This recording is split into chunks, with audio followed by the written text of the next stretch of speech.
আসসালামু আলাইকুম viewers, welcome জানাই রন্ধন সাহা চ্যানেলের পক্ষ থেকে আরও একটা নতুন রেসিপি দেখার জন্য। আজকের রেসিপি মাছের ডিম ভর্তা।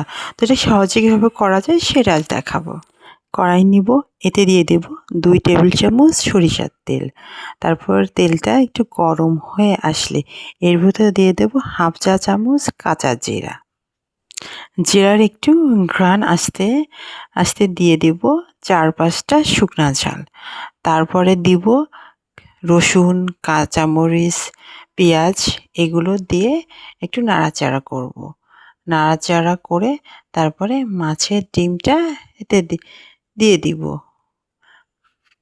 ডিমটা একটু নাড়াচাড়া করে এর ভিতরে দিয়ে দেব হাফ চামচ লবণ ও তার সাথে দিয়ে দেব হাফ চামচ হলুদের গুঁড়া দিয়ে ভালোভাবে নাড়াচাড়া করতে হবে। একদম ভাজা ভাজা করে ফেলতে হবে।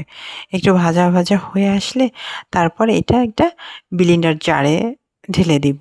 ব্লেন্ডার জারে ঢেলে দেওয়ার পর এটা ব্লেন্ড করে নিতে হবে কিছু সময়ের জন্য। এই যে এরকম একটা স্মুথ বাটার তৈরি হবে। এবার একটা কড়াই নিব। কড়াইতে 1.5 টেবিল চামচের মতো সরিষার তেল দিব। তেলটা একটু গরম হয়ে আসলে তাতে দিয়ে দেব 2টা পেঁয়াজ কুচি। আর এই পেঁয়াজ কুচিটা দেওয়ার পরে পেঁয়াজটাকে একটু ভাজা ভাজা করতে হবে, নাড়াচাড়া করতে হবে আর একটু ভাজা ভাজা করতে হবে।